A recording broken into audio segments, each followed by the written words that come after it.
Please be seated. The sitting is open. For reasons duly made known to me,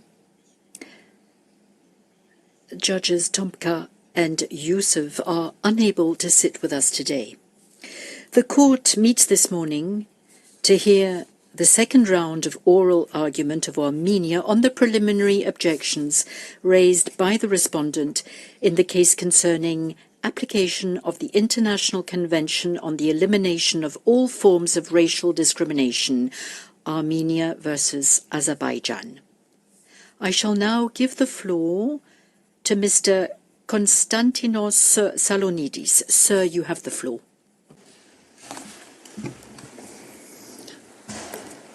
Mr. President, Madam Vice President, distinguished members of the Court, I will begin Armenia's second round submissions by responding to Azerbaijan's arguments on Wednesday regarding the negotiation precondition. I will briefly make 3 points. Turning to the first point, the Council for Azerbaijan on Wednesday admitted that the Court has never excluded what he calls pre-negotiations from the concept of negotiations.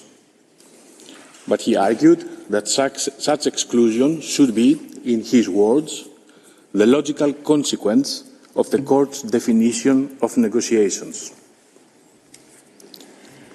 In support of this argument, Counsel stated, I quote, "In Georgia versus Russia, the Court held that negotiations require that the subject matter of these discussions must relate to the substantive obligations under CERD. But that is not what the Court said.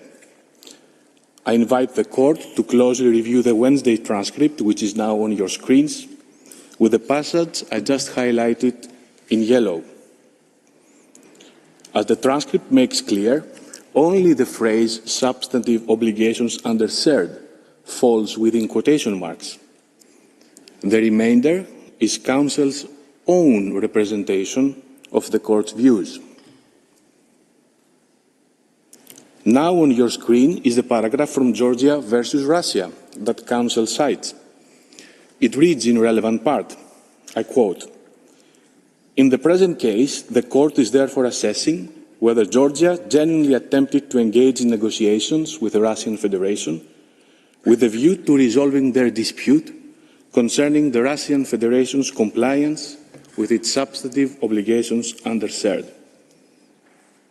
So what matters is not that each and every discussion between the parties directly concerned the substantive obligations, but rather that the negotiations were conducted with a view to resolving the dispute concerning the substantive obligations under CERD. And I would be remiss if I did not point out how distant we are from the facts of Georgia versus Russia and the questions they posed about whether the CERD had even been the subject of discussions in the first place. The Court's definition of negotiations that supports Armenia's position that what opposing counsel has referred to as pre-negotiations should not be excluded from the concept of negotiations, as long as they are conducted with a view to resolving the dispute concerning the substantive obligations under the CERD. And there can be no dispute that all of the parties' exchanges that Armenia has put on the record were made with a view to resolving the dispute concerning Azerbaijan's substantive obligations under the CERD. As I mentioned on Tuesday, the Court's jurisprudence in fact supports affirmatively Armenia's position. Azerbaijan had no response to this on Wednesday. As I also mentioned on Tuesday, Azerbaijan's own pleadings in the Azerbaijan versus Armenia case did not distinguish between pre-negotiations and negotiations. Azerbaijan had no response to this either, instead pointing to alleged important differences with an application filed a mere week after Armenia's. And as I further mentioned on Tuesday, Azerbaijan's position would enable a respondent to invade the Court's jurisdiction under Article 22 by repeatedly raising procedural and technical matters and delaying agreement in that regard, after having pro forma declared its alleged willingness to negotiate. Azerbaijan once again provided no response to this point on Wednesday. Moreover, as the court emphasized in Ukraine versus Russia, the third requires state parties to eliminate racial discrimination without delay and emphasizes the need to do so speedily. The court, for this reason, among others, found Article 22 to impose alternative rather than cumulative preconditions. For the same reason, Article 22 should be interpreted so as not to exclude pre-negotiations when they are made with a view to resolving the dispute, especially when they are being imposed as a condition before any substantive discussion may begin, as was the case here. Otherwise, again, respondents could undermine the speedy elimination of racial discrimination. To conclude on this point, Mr. President, all of the exchanges between the parties were made with a view to resolving the dispute. As such, they all qualify as negotiations for purposes of Article 22. I now turn to my second point regarding the context of negotiations. Azerbaijan asks you to consider as relevant context that the parties had not been on speaking terms.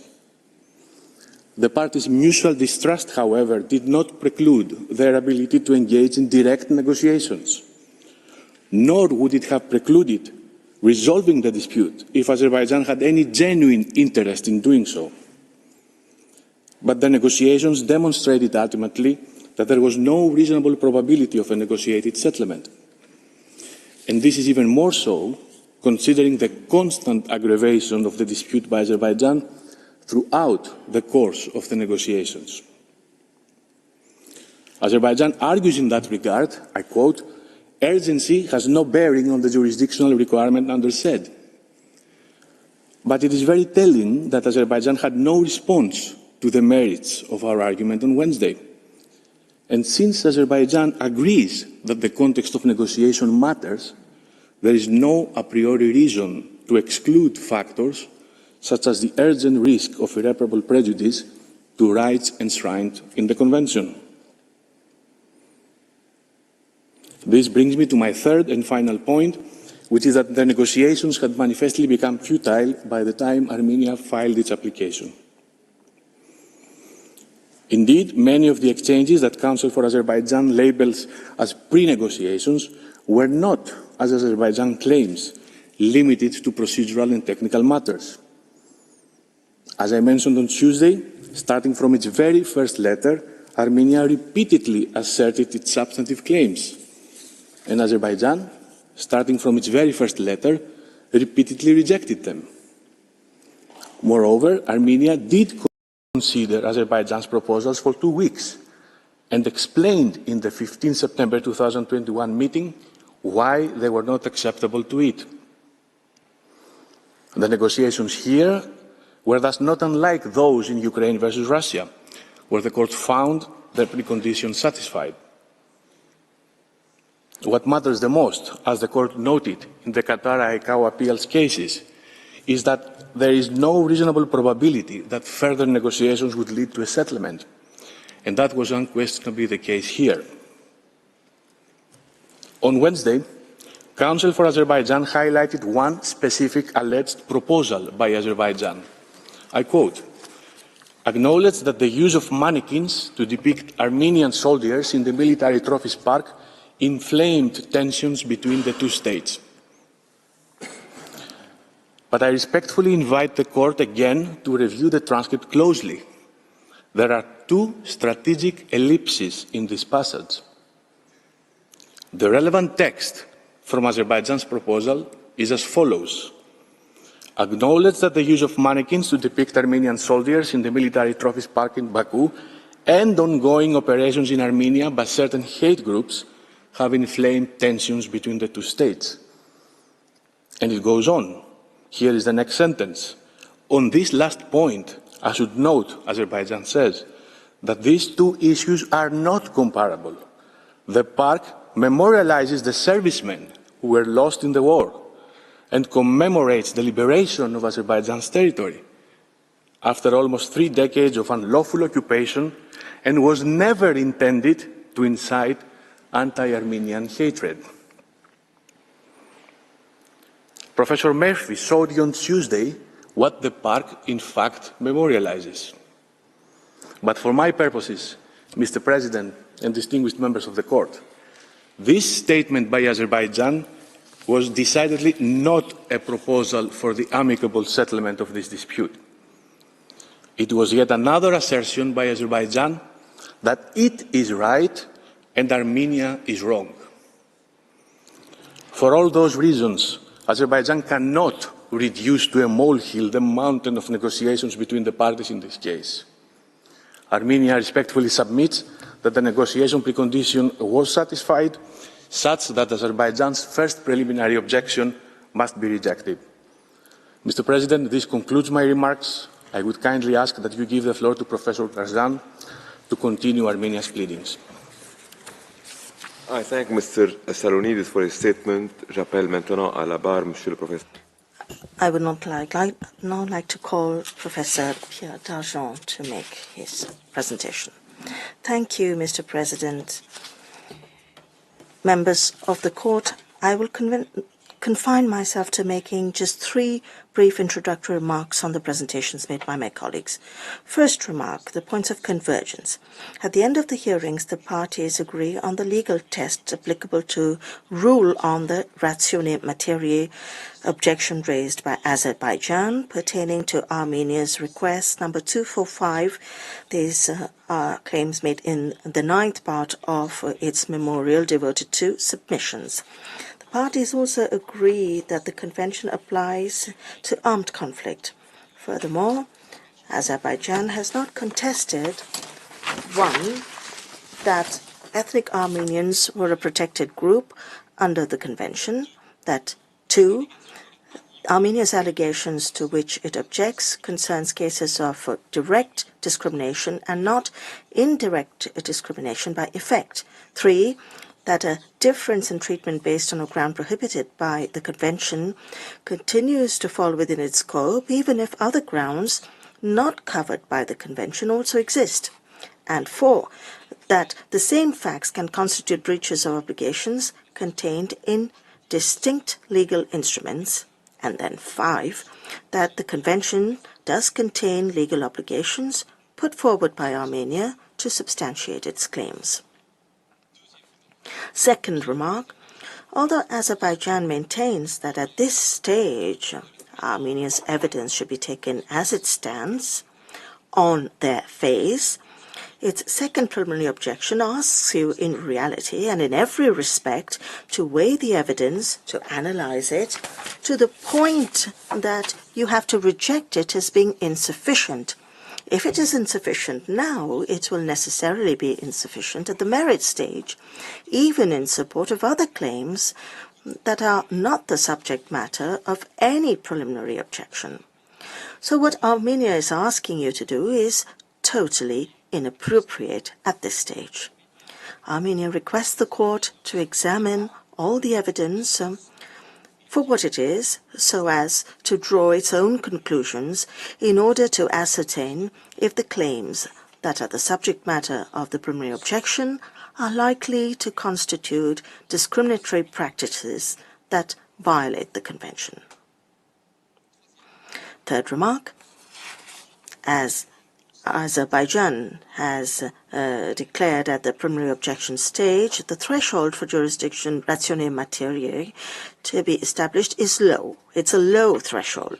Furthermore, as Armenia has acknowledged, and I have also recalled it, the Convention applies in the case of armed conflict.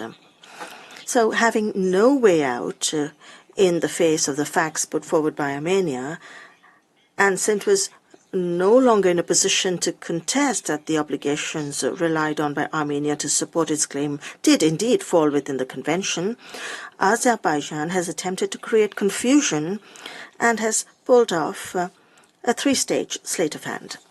At first, Azerbaijan showed itself to be reasonable.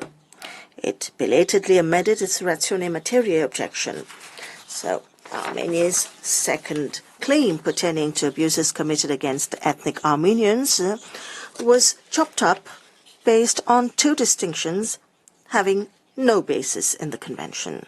On the one hand, distinctions between abuses between armed forces and civilians. On the other hand, distinctions between the periods of active hostilities and other periods. The ratione materia objection is thus made up of a ratione temporis layer and a ratione personae layer. Is that any clearer? Certainly not. But you see, that is exactly Azerbaijan's aim. Furthermore, the additional requirement of specific evidence purportedly indicating misconduct capable of falling within cert, this additional requirement applies without justification only to civilians, thus subliminally giving you the impression that no evidence is supposedly necessary or exists in the case of armed forces, in the case of arbitrary detentions or enforced disappearances, while the evidence that does exist for civilians was supposedly insufficient right from the outset. Secondly, in talks about talks style that are supposedly not negotiations, Azerbaijan argues that hate speech and incitement to hate are not what they are. That President Aliyev knows better than those listening to him what he wants to say. That seems like a reasonable proposal. It is well known, isn't it, that on the battlefield, language is made up of subtle distinctions. So words such as your kind, or your sort, or your type do not mean your race, and that these words do not denote any distinction or any contemptuous classification of the poor ethnic Armenian trembling and begging for his life. That's very obvious. Therefore, no distinction was made that is likely to be based on a ground prohibited by the Convention, and the gratuitous senseless violence unleashed was timidly acknowledged as being horrific and disgraceful and racially sanitized. Or rather, I quote, "It is not racially motivated violence in the way that is being portrayed by Armenia." End of quote. This violence is not racially motivated, at least not in the way Armenia suggests.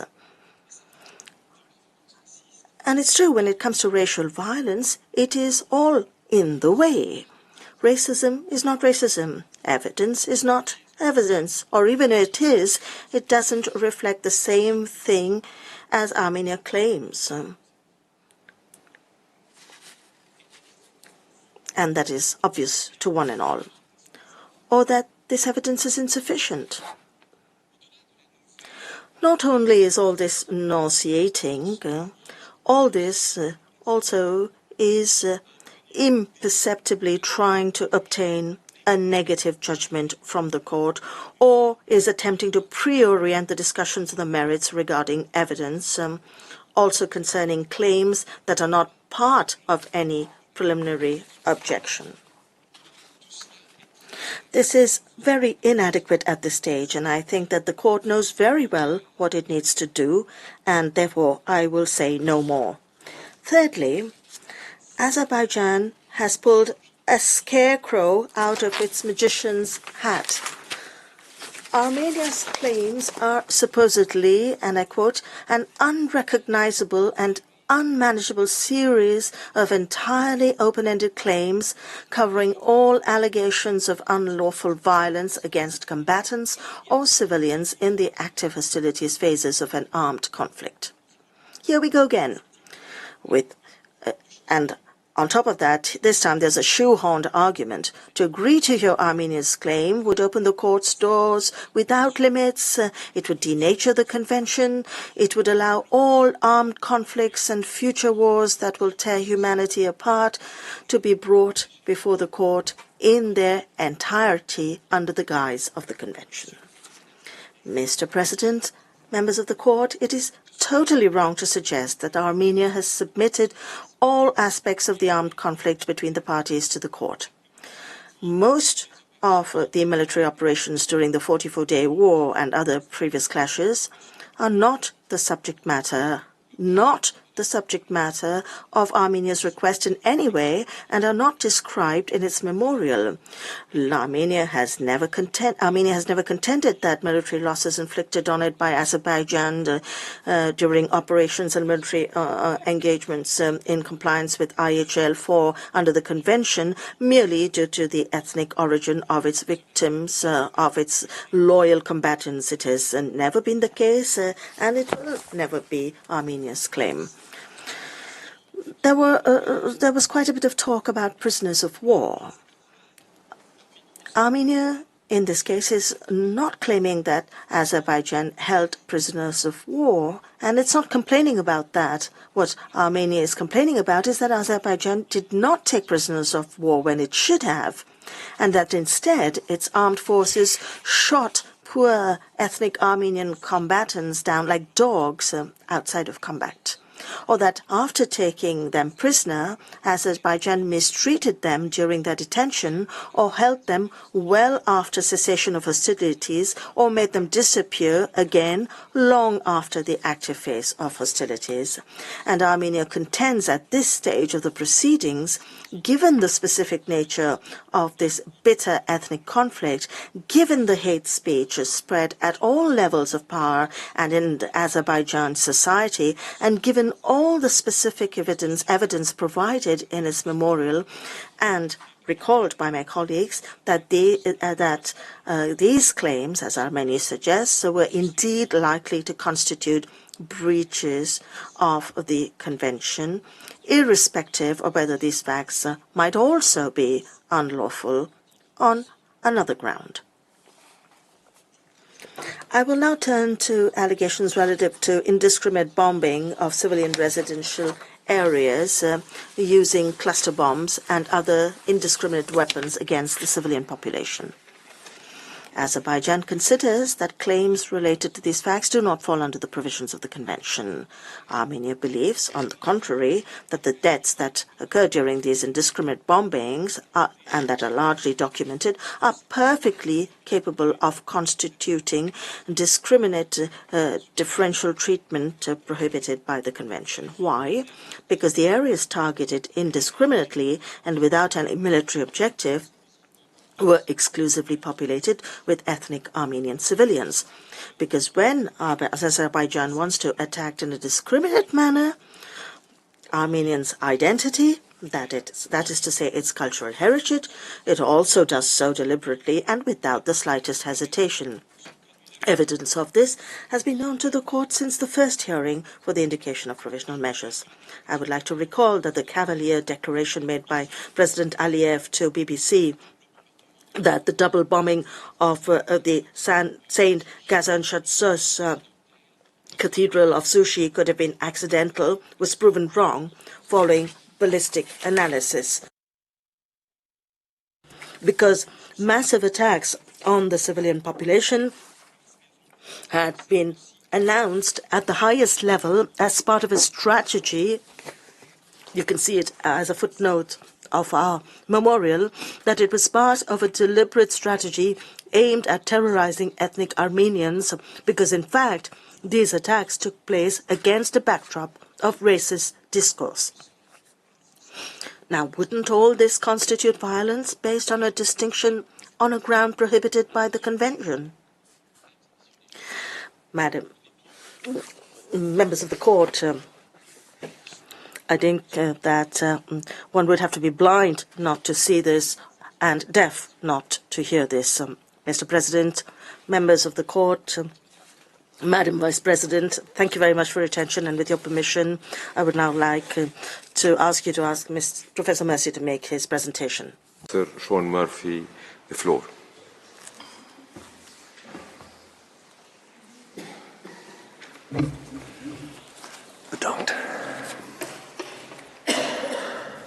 Je vous remercie, Monsieur le Président. I will address 2 points that cut across all the claims that are the subject of Azerbaijan's second objection. The first point relates to the irrelevance of international humanitarian law, or IHL, to this phase of the proceedings. As Professor Dargent has just explained, there remains considerable confusion with respect to the scope of Azerbaijan's second objection. On the one hand, Mr. Wordsworth assured us that there is no cynical plot afoot. And he says, Azerbaijan is not, of course, saying that anything goes on the battlefield so far as Surd is concerned, or that Surd is somehow displaced by the rules of international humanitarian law. But on the other hand, what does Azerbaijan say in its reformulated submissions, which appear at the bottom of your screen? It says that any acts of murder, torture, and inhumane treatment of members of Armenia's armed forces during the active hostilities phase of armed conflict are incapable of violating the Surd. Forgive us for not being able to square that circle. Given that Mr. Wordsworth defines the active hostilities phase of armed conflict as covering the entire Nagorno-Karabakh war, as well as other open-ended dates, then it certainly looks like Azerbaijan wants the court to find, at least for this case, that anything goes on the battlefield so far as Surd is concerned. Civilians don't fare much better under Azerbaijan's reformulated submissions. They, too, cannot be protected during hostilities by the Surd unless there is specific evidence that indicates misconduct capable of falling within the Surd. One might ponder why a difference is even being drawn between soldiers and civilians. They're both protected persons under IHL and under the Surd, and they were both murdered, tortured, detained, and disappeared in very similar ways. Why is one group completely off the table for the court's jurisdiction, while the other stays on the table so long as the table is properly set? Now, one possible interpretation of Azerbaijan's position is that they have carefully reviewed every single piece of evidence relating to violence against soldiers, and not a single one is capable of demonstrating racial animus, while for civilians, there may be such evidence. I'll leave it to Ms. McDonald to dispel that argument. But another possible interpretation of Azerbaijan's position is that there is something about violent acts against soldiers that, at least in this particular conflict, can only be explained as generalized antipathy between belligerent states, and can only be explained as understandable animosity between two states that have experienced the tragedy of war. On this interpretation, the tragedy of war in this particular conflict has displaced the Surd when it comes to acts of violence against soldiers, and moreover displaced the Surd when it comes to all acts of detention and enforced disappearance. Professor Boisson de Charzon was candid in taking this position when it came to detention, citing specifically to the Third and Fourth Geneva Conventions. Yet arguing that IHL displaces the Surd when it comes to detention is problematic, given that IHL itself requires treating prisoners of war and civilian internees, quote, without any adverse distinction founded on race or any similar criteria, end of quote. Indeed, the prohibition on racial discrimination cuts across both fields such that there is no lex specialis. Similar to the relationship between IHL and the International Covenant on Civil and Political Rights, both spheres of law are complementary, not mutually exclusive. In any event, if we are going to get into questions of whether there is a lex specialis on particular issues such as repatriation that relate to particular facts, such as whether the prosecution of a specific POW allowed under IHL, then that is clearly an issue for the merits, where both sides can marshal the facts and law as they wish. For present purposes, the only issue is whether the alleged conduct concerning detention is capable of violating the CERD, which surely it is. However one might understand Azerbaijan's position, Mr. President, Armenia stands by its submissions from Tuesday. It is common ground between the parties that in situations of armed conflict, the applicability of IHL does not preclude the application of the CERD, which operates independently. The court has said this, and the CERD committee has said this. And such reasoning is consistent with the court's view that certain acts or omissions may give rise to a dispute that falls within the ambit of more than one treaty. Given the evidence that we have submitted, the claims to which Azerbaijan objects are capable of violating the CERD regardless of any connection to IHL. And as a final point on this issue, if Azerbaijan's position is that claims concerning soldiers and civilians during the so-called active hostilities phase of armed conflict fall entirely or largely outside the CERD, then that position is certainly in tension with the court's prior findings on plausibility in its provisional measure orders in this case. That there were IHL implications to the conduct we allege was well known to the court right from the start of this case.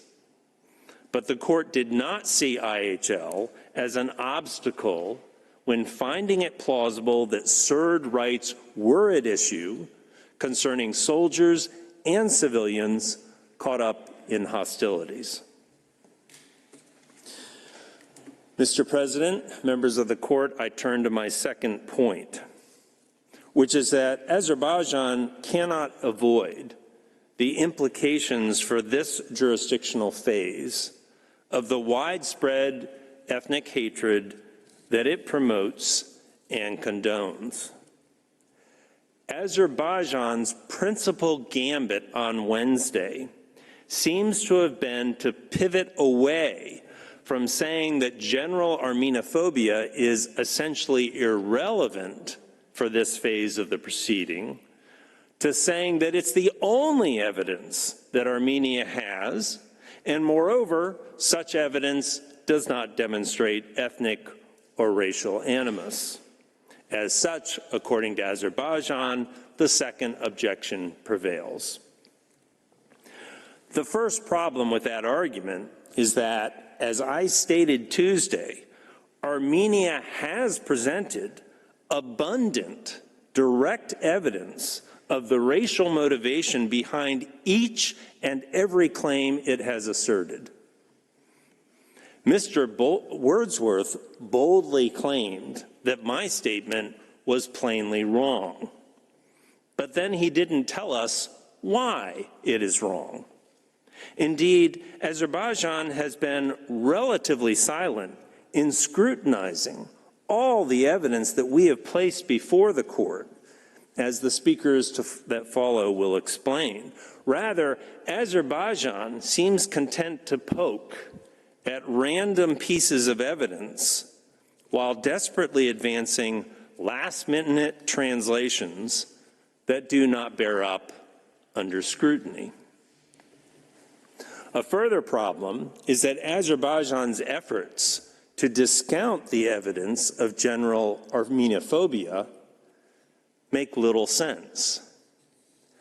Mr. Ahi strained mightily on Wednesday to demonstrate that terms such as wild beasts, predators, jackals, or a savage tribe are terms that can only be understood as referring to a foreign occupying force or to the leadership directing those operations or to the forces of the illegally installed regime. But as the court well knows, that is not how racism works. Racism is an insidious attitude that often manifests through particular types of epithets, phrases, terms, and slogans. Racism is also best understood through the context in which it occurs, whether one labels it background context or relevant factor or something else. And this background context is quite ugly.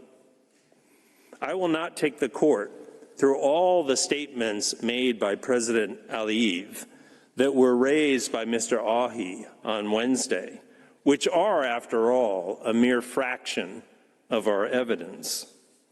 But in our view, those statements do demonstrate racial animus, or, at a minimum for this jurisdictional phase, are capable of being so read. For example, on Wednesday, Azerbaijan argued that President Aliyev's statement, "Our main enemies are Armenians of the world," is not even capable of showing racial animus. Azerbaijan insists this phrase refers benignly to Azerbaijan's detractors, or those who don't like Azerbaijan. But the phrase Armenians of the world certainly is not referring to a particular country, or to a particular country's leadership, or to its army. The phrase clearly is referring to an entire ethnic group, wherever in the world that group may be found, which includes in Azerbaijan itself. And the phrase is saying that those ethnic Armenians are our main enemies. It was equally interesting seeing Counsel for Azerbaijan trying to explain away President Aliyev's references to chasing people like dogs.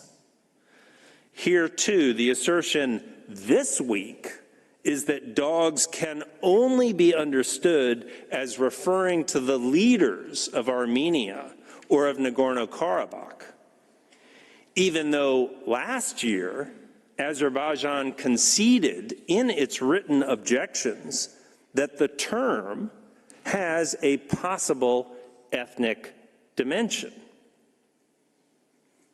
In any event, to sustain this week's explanation, Azerbaijan proudly displayed a BBC interview with President Aliyev. But notice the observation made by the reporter before President Aliyev responds.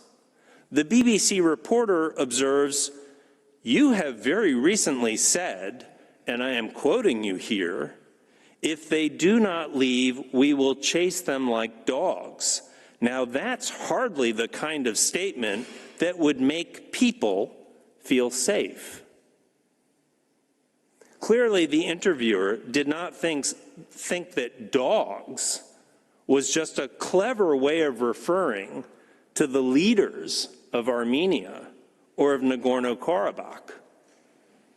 Moreover, the reporter then observed, and I quote, there is institutionalized messaging against the Armenians, which takes place here as a part of the state dialogue. People have been primed to have hatred for the other side. Are you actually expecting them to be able to coexist? End of quote. So while Azerbaijan has its own peculiar way of interpreting what President Aliyev means when he says, "We will chase them like dogs," that's not what anyone else is hearing. And it is notable the points we raised on Tuesday that even Mr. Ahi dared not touch. He dared not touch Azerbaijan's parliamentary committee, referring to Armenia and the Armenian diaspora as a cancerous tumor of Europe. He dared not touch Azerbaijan's senior official, comparing Armenians to the Jews of the Holocaust, whom Azerbaijan seeks to eliminate. He dared not touch the grotesque mannequins placed in and then hastily removed from Azerbaijan's military trophy park. He dared not touch Azerbaijan's disinfection stamps, and so on. Azerbaijan's co-agent represented to the court on Wednesday that the patch we noted on Tuesday, which says Armenian don't run, is not worn by Azerbaijan soldiers.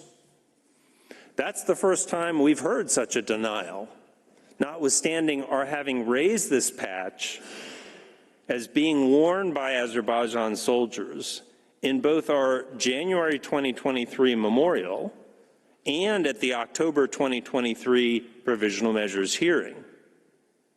Azerbaijan's denial happens to be inconsistent with media reports and think tank reports, in addition to social media postings, all of which also say it is a patch worn by an Azerbaijani soldier. In any event, if Azerbaijan wants to contest that proposition at the merits stage, it is free to do so, perhaps by telling us who does wear such a patch that so widely and proudly circulates on social media in Azerbaijan. But there is no need to rely solely on Armenia's interpretation of these facts. Indeed, the court has abundant evidence as to what third parties think about whether Azerbaijan's government generally promotes and condones widespread ethnic hatred against ethnic Armenians.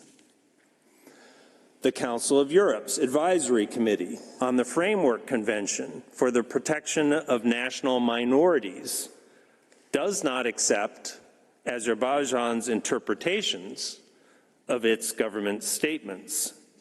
Rather, the Advisory Committee has observed, and I quote, a very persistent public narrative surrounding the Nagorno-Karabakh conflict, identifying variably Armenia or Armenians as the enemy and openly promulgating hate messages. End of quote. Moreover, it expressed deep concern at the levels of official involvement in endorsing and disseminating such views, which were directed both against Azerbaijani citizens of ethnic Armenian origin, as well as anybody else who may be seen as affiliated with Armenia. The European Commission on Racism and Intolerance does not accept Azerbaijan's interpretation of its government's statements. ECRI has found that Azerbaijan's leadership, education system, and media are very prolific in their denigration of Armenians, so much so that an entire generation of Azerbaijanis has now grown up listening to this hateful rhetoric. The Third Committee does not accept Azerbaijan's interpretation of its government's statements.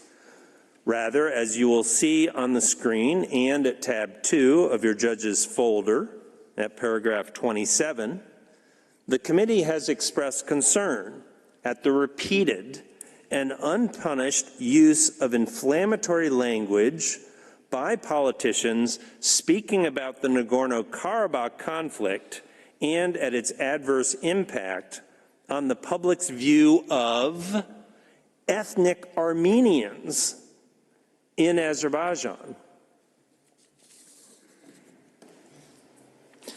And I will leave the court with this point. If Azerbaijan is right that everything its government says, from President Aliyev on down, can only be interpreted as having nothing to do with the Surd, if they're right that all these statements are simply directed at the leaders of Armenia or of Nagorno-Karabakh or at a foreign army, if that was so clear to everyone that these statements were not threats to ethnic Armenians generally, then why, in September of 2023, did more than 100,000 ethnic Armenians, including 30,000 children, within a matter of days flee from their ancestral homeland as the Azerbaijani army approached? If it was so obvious that the years of threats recounted in our evidence, the years of invective against Armenians of the world, only concern threats to the country of Armenia, then why did so many persons, who Azerbaijan claims to be its own citizens, desperately flee for their lives? Could it possibly be that they did not interpret references to chasing dogs as only referencing senior governmental leaders? Could it be that they feared the exterminator soldier that Azerbaijan so proudly placed on its postage stamps? Could it be that they anticipated not just the destruction of their democratic institutions and not just the final cleaning of those ruins by President Aliyev's bonfire, but of their own final cleaning if they did not flee? No. What is abundantly clear is that the words of Azerbaijani officials were rightly understood by the entire population of ethnic Armenians in Nagorno-Karabakh as being aimed not only at government leaders, but at themselves and at their children. It's for this reason that they fled their homes for an uncertain future. This threat and the perception it created, cultivated over decades by the government of Azerbaijan, is highly relevant when establishing that the alleged acts of violence, detention, and enforced disappearance are capable of violating the Surd. Mr. President, members of the court, that concludes my presentation. I thank you for your attention. If it pleases the court, Ms. McDonald will continue now Armenia's second round. I thank Professor Murphy for his statement. I now invite Ms. Alison MacDonald to address the court. You have the floor, Madam. Mr. President, Madam Vice President, members of the court, a few additional remarks on Armenia's claims of discriminatory murder, torture, and inhumane treatment. Starting with the mistreatment of soldiers, as you've seen, Azerbaijan's final submissions ask you to hold that those claims fall entirely outside your jurisdiction. Now, Professor Murphy has demonstrated that your supposed blanket lack of jurisdiction over the mistreatment of soldiers cannot be because of the applicability of international humanitarian law. So what does that leave us with? It seems, by process of elimination, that Azerbaijan claims that none of Armenia's evidence is capable of amounting to racial discrimination in the case of a single soldier. Although it was put a little more coyly, to adopt a term, we heard as much from Mr. Wordsworth on Wednesday. As to the objection, he said, concerning alleged acts against Armenian military personnel in the course of active hostilities, Azerbaijan's position is merely that, so far as concerns the particular allegations made by Armenia in this case, it has not made an adequate showing of mistreatment based on racial discrimination so as to engage jurisdiction under CERD. Trying to grasp Azerbaijan's overall position here, we recall that Mr. Wordsworth made much of the fact that Armenia's claim involves, as he put it, multiple acts of mistreatment. Azerbaijan says that the court must scrutinise every single one of those allegations on the evidence, asks it to conclude that there is no adequate showing of racial discrimination, but, and here is the yawning gulf in the argument, does not itself engage in any evidential analysis of the vast bulk of the claims. You are simply asked to dismiss the entirety of Armenia's claims of the mistreatment of soldiers on the basis of Azerbaijan's bold assertion that the evidence isn't good enough, without, in the vast majority of cases, being told why that might be. Now, such arguments as Azerbaijan does make on the evidence are confined to a few piecemeal and highly questionable linguistic skirmishes. You will recall that the first of these was made orally on Monday, with the debate on whether what was to be, quote, eliminated was the victim's race, as opposed to sort or kind. Azerbaijan followed that up on Wednesday in a letter in which, as you will have seen, it sought to introduce new translations of some of the materials I relied on in my oral submissions. Armenia's response is at tab 3 of your folders. As we noted, this is a remarkable development given that Azerbaijan has had Armenia's translations for months and could have been left in no doubt from either the memorial itself or Armenia's response to the preliminary objections that Armenia relied on them as part of its evidence of racial discrimination. Nevertheless, stung perhaps by these matters being aired in public, it has rushed out some new translations in a last-minute damage limitation exercise. Armenia makes the following points in response to all of this. Firstly, these linguistic debates, if they are to be engaged in, are entirely for the merits. Secondly, it is said repeatedly that Armenia takes words and phrases out of context. But it's hard to see how that is so, given that both Azerbaijan and the court have been given the full set of videos and transcripts. The context, horrible as it is there for all to see. Thirdly, Armenia stands by the accuracy of its existing translations.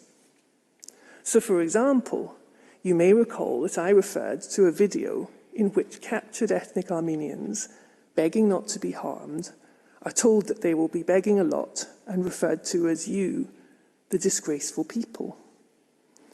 Now, Mr. Ochi boldly asserted that, I quote, the word people is not used, and the words that are spoken are insults directed against the Armenian servicemen.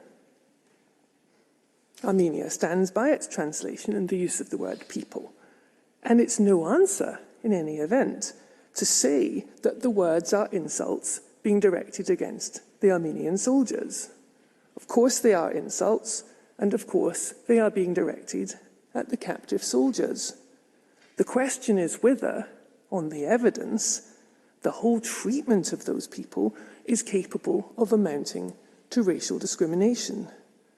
And whatever version of the transcript one reads, that's clearly the position. So this star example of a supposed lack of evidence falls flat. And that takes me on to the fourth point, that it's very difficult to see how any of the new translations really make the situation better.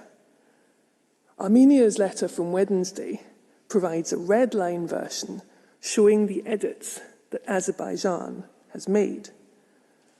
But as Armenia points out in its letter, even Azerbaijan's most creative liberties cannot conceal the racism which leaps off the page.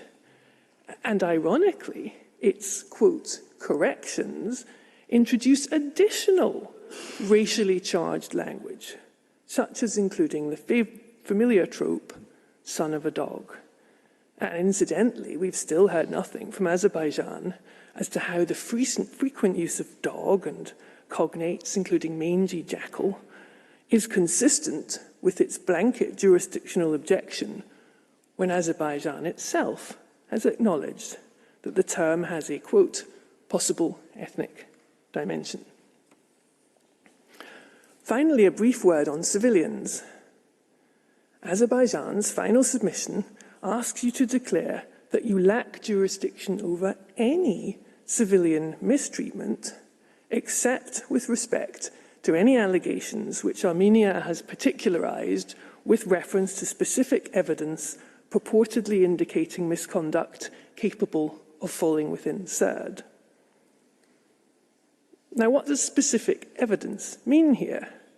Well, you'll recall the examples I gave on Tuesday of the elderly people, including the 84-year-old man with dementia who were killed and mutilated in their homes. It now seems that these are examples of a wholly undefined category of civilian cases where Azerbaijan goes as far as to claim that you lack jurisdiction.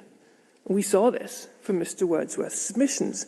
He asserted that, as horrific as these instances appear, there is nothing whatsoever to link these acts to racial discrimination. 2 points in response to that. Firstly, the theory here seems to be that appalling violence against elderly civilians is not even capable of being racially discriminatory unless there is a video of racist abuse being shouted at the victims at the relevant time. Now, again, it is wholly unclear whether this is a blanket evidential proposition, what claims it might relate to, or why all this isn't a matter for the merits stage.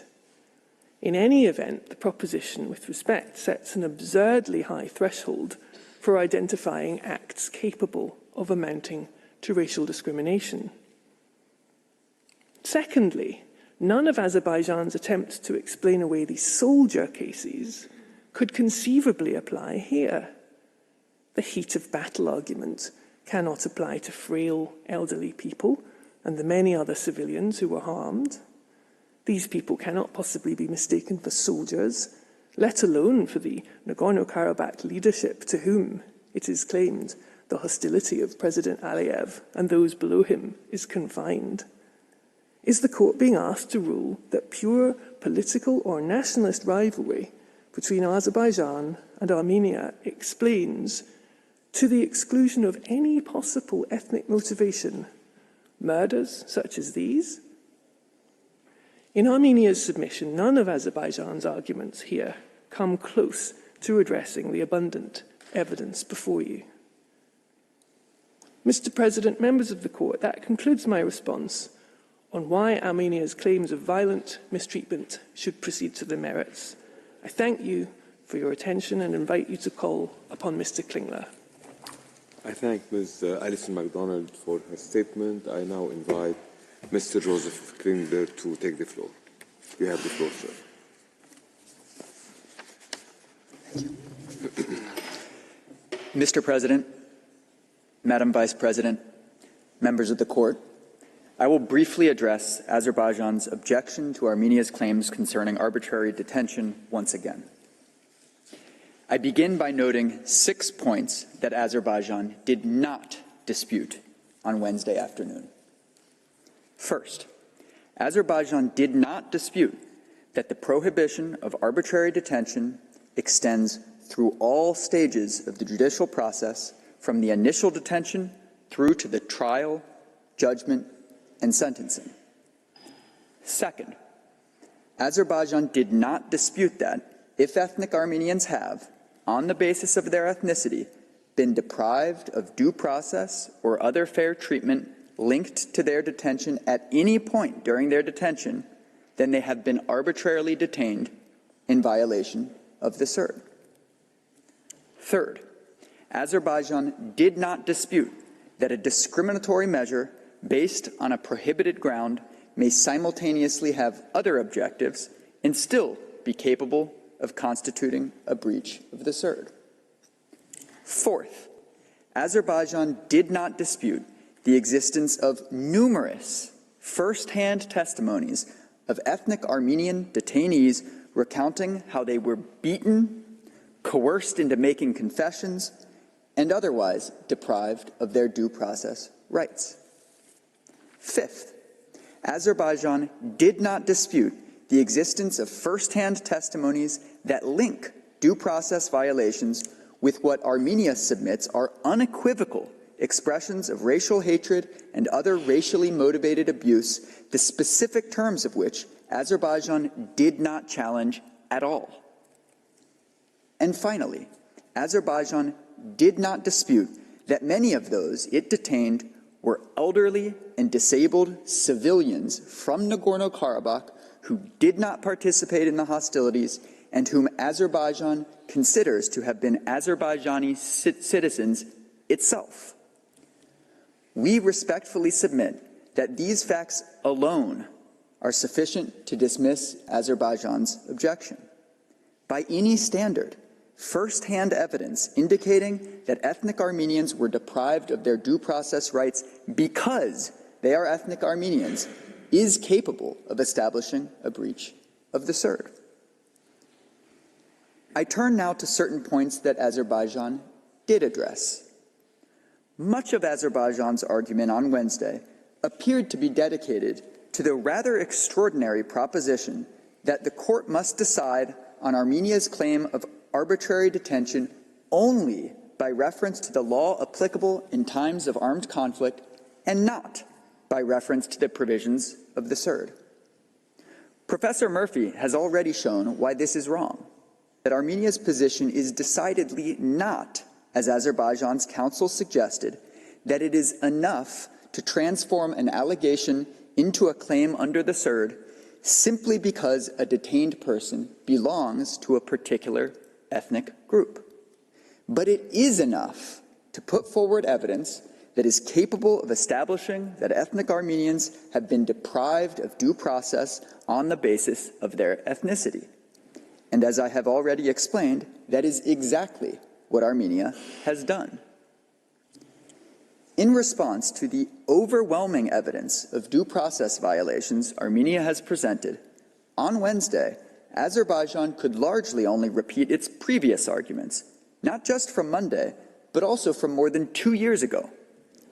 In particular, Azerbaijan claimed that its judicial system is not discriminatory against ethnic Armenians because it allegedly refused to uphold charges against Armenian detainees, dropped charges against them, or commuted their sentences. But while Azerbaijan has occasionally released prisoners who were convicted while refusing to commute the sentences of others who were captured in the same place and convicted of the same crime, if anything, that merely underscores that ethnic Armenians have been arbitrarily detained. Azerbaijan also stated that trials against ethnic Armenian detainees took place in open court, in the presence of representatives of the ICRC, the diplomatic corps, the Azerbaijani ombudsman, and the international media. These factual assertions were recycled from Azerbaijan's presentation during the oral proceedings on provisional measures in October 2021. Azerbaijan's October 2021 presentation also referred to the same legal provisions of Azerbaijan's criminal procedure code that it placed in your folders on Monday to show that it respects due process. But Azerbaijan could not convince the court at that stage that it was guaranteeing ethnic Armenians fair trials and due process, which is why the court ordered Azerbaijan to, quote, ensure their security and equality before the law. Azerbaijan's counsel also referred to the trial and conviction of Mr. Vikin Yuljekshian, claiming that Armenia was wrong to assert that he was a civilian. To be clear, at the time of his detention, Mr. Yuljekshian was a civilian. He was captured after the conclusion of the trilateral statement with another civilian while driving in a personal car from Lachin to Shushi to collect his belongings. The fact that he allegedly previously posted undated photos of himself carrying military equipment does not change this. Much less does it change the fact that he was convicted of serving as a mercenary despite being an Armenian national. On Wednesday, we heard nothing about this conviction at all. Mr. Yuljekshian remains behind bars as I speak, convicted of a crime that he confessed to under, quote, apparent duress, and that Azerbaijan has not even attempted to defend before this court. In contrast, we did finally hear from Azerbaijan with respect to Armenia's claim concerning the numerous ethnic Armenians who were not Armenian citizens and were detained at Azerbaijan's ports of entry, merely because they had Armenian surnames. The members of the court will recall that Azerbaijan offered no response to this aspect of Armenia's claim in its written observations or in its oral submissions on Monday. Azerbaijan's primary response, when it finally addressed the issue on Wednesday, was to rely on quotes made by its president in a speech after proceedings in this case were instituted, claiming that Azerbaijan allows ethnic Armenians to enter the country. Of course, whether or not Azerbaijan has occasionally admitted ethnic Armenians to its territory is not the question. The question is whether Armenia has put forward evidence that is capable of establishing that Azerbaijan has arbitrarily detained ethnic Armenians at its ports of entry in violation of the CERD. And that, we respectfully submit, Armenia has plainly done. We refer the court to pages 130 to 136 of Armenia's memorial. Among the evidence cited there, the court will see that relating to an Estonian citizen of Armenian origin who arrived in Baku to participate in a conference alongside other Estonian officials. Although she had officially received an electronic visa, she was held in the Baku airport for 12 hours and then sent back to Estonia by the Azerbaijani authorities after they, quote, noticed their mistake and her, quote, Armenian background. Is any of this ethnic discrimination surprising? No, it is not. In the words of the head of the press service of Azerbaijani Railways, quote, the entry of ethnic Armenians who are nationals of other countries is officially prohibited. Are these just routine identity checks carried out by border guards or customs authorities, as Azerbaijan claims? No, they're not. They are, on their face, blatantly racist detentions carried out on the basis of their victims' ethnicity alone. On Wednesday, Azerbaijan also addressed, for the very first time, the fact that it had not objected to Armenia's separate claim that Azerbaijan has failed to guarantee equal treatment by its justice system.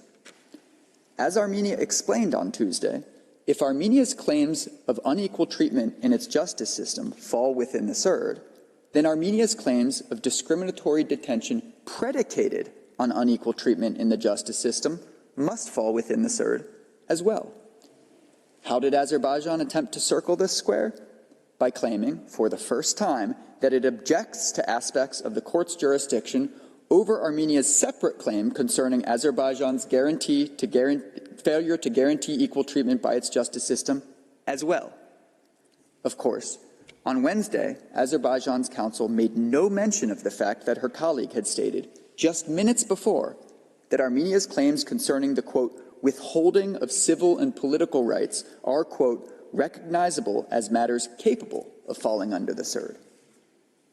Nor did Azerbaijan's counsel mention the fact that Armenia's claims of unequal treatment of ethnic Armenians by Azerbaijan's judicial system include claims concerning the withholding of civil rights.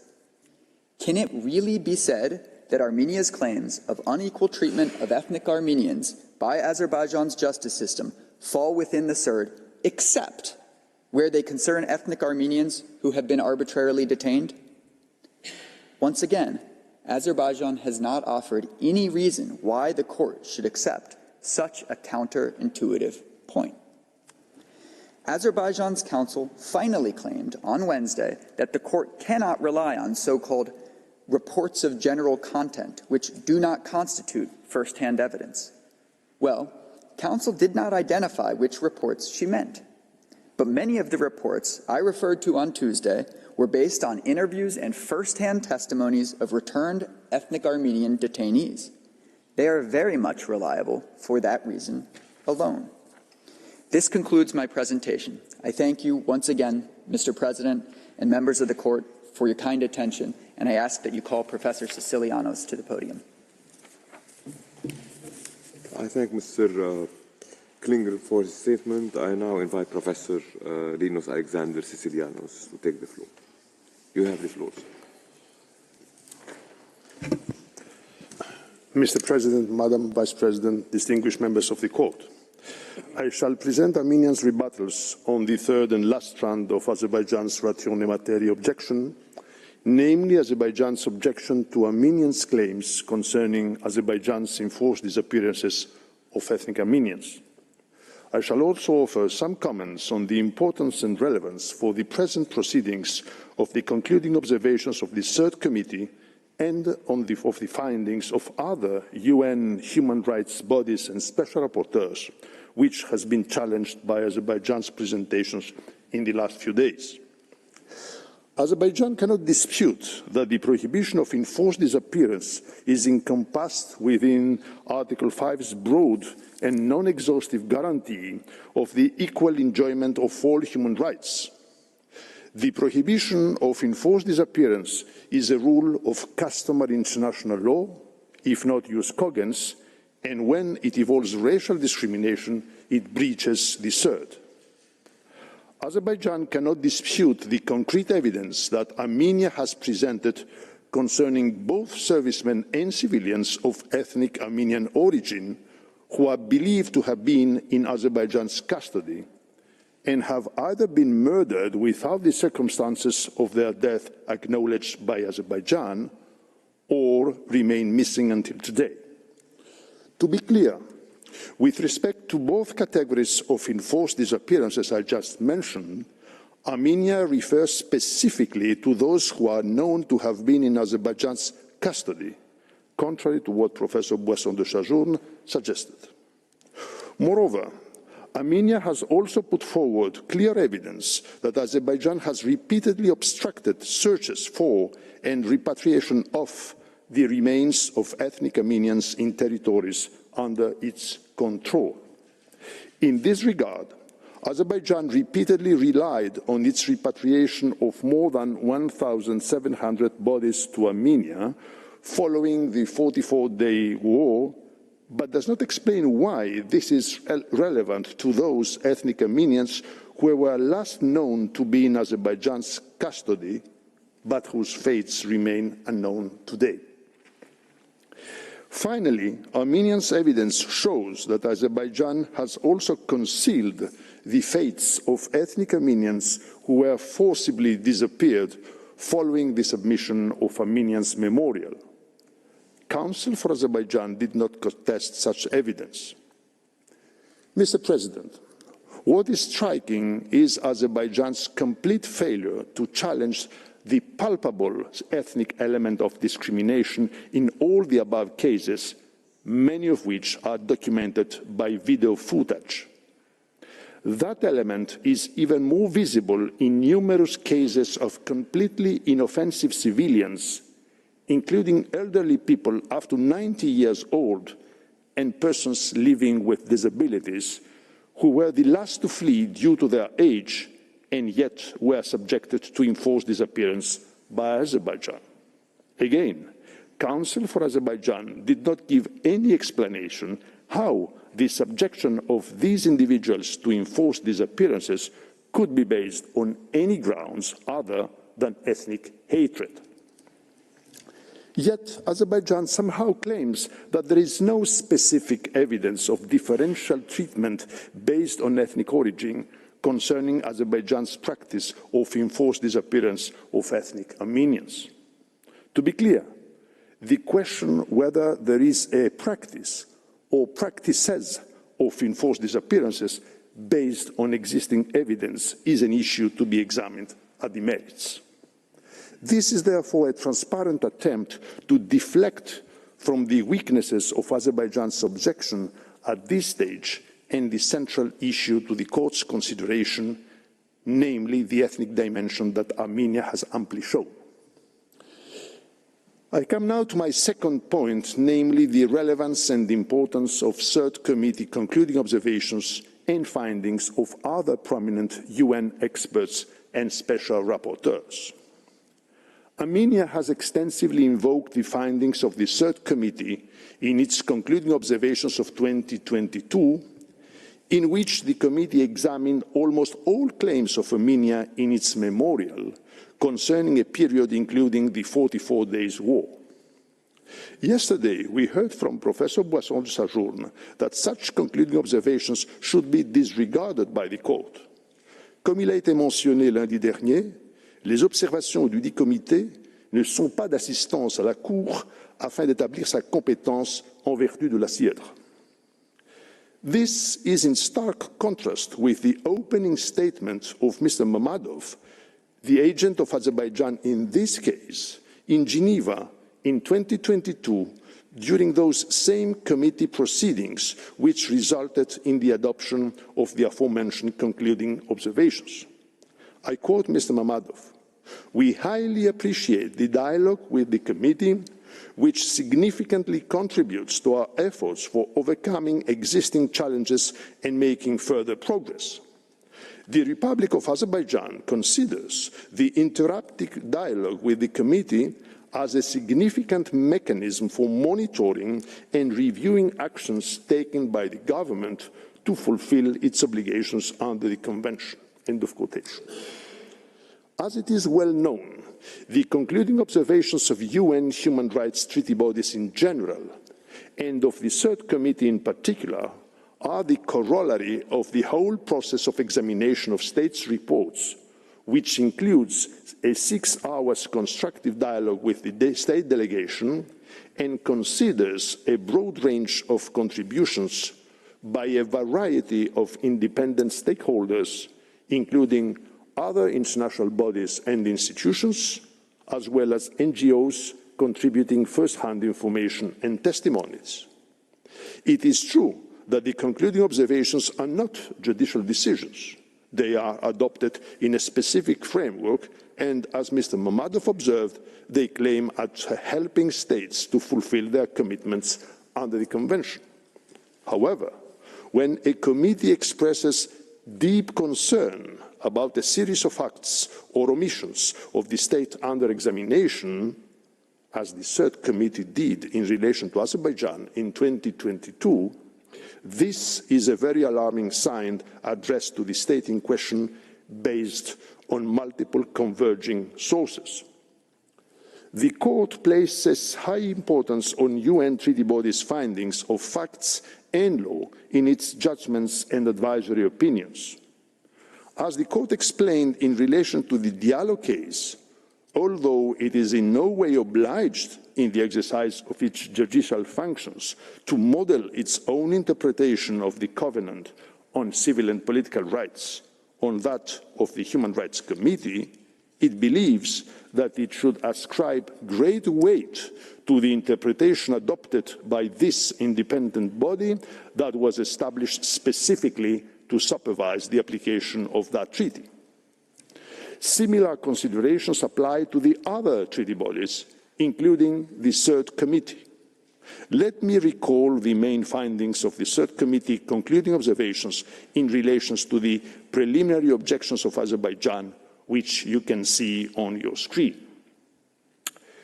The Committee is deeply concerned about allegations of severe and grave human rights violations committed during the 2020 hostilities and beyond by Azerbaijani military forces against prisoners of war and other protected persons of Armenian ethnic or national origin, including extrajudicial killings, torture, and other ill treatment and arbitrary detention.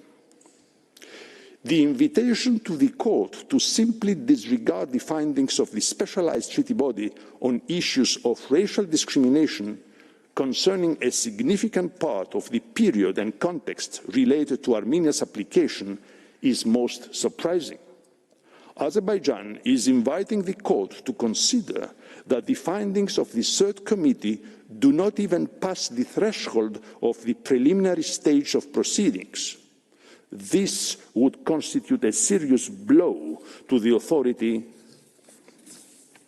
and credibility of the Third Committee and to the UN treaty body system more generally. All the more so that the above approach by Azerbaijan could be applied mutatis mutandis to the statement at tab 5 of your judges folder from Tuesday, emanating from two special rapporteurs, the chair rapporteur, and 4 other members of the working group on enforced or involuntary disappearances, all democratically elected by the Human Rights Council, which you can see on your screens. May I recall that special rapporteurs and working groups are part of what is known as special procedures of the Human Rights Council, that is the largest body of independent experts in the UN human rights system, constituting independent fact-finding and monitoring mechanisms that address either specific country situations or thematic issues in all parts of the world. The above-mentioned statement covers not only enforced disappearances, but also extrajudicial killings, torture, and other ill treatment against ethnic Armenians during and in the aftermath of the 44 days war, as you can see on your screens. Joint statements of this kind are relatively rare in UN practice, and they concern only egregious violations of human rights.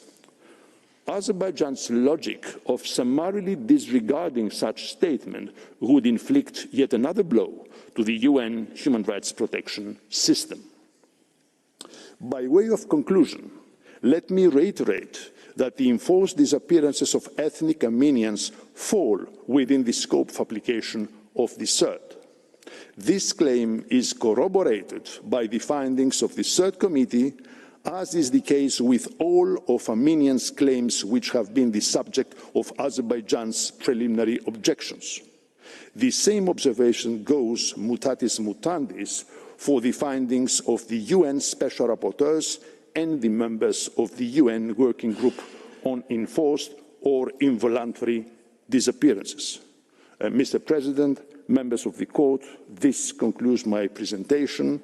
I thank the Court for its kind attention, and I kindly ask you, Mr. President, to call upon the agent of Armenia, His Excellency Mr. Kyriakosyan, to present Armenia's final submissions. Thank you very much. I thank Professor Sicilianos for his statement. I now call upon the agent for Armenia, His Excellency Mr. Kyriakosyan. You have the floor, Excellency.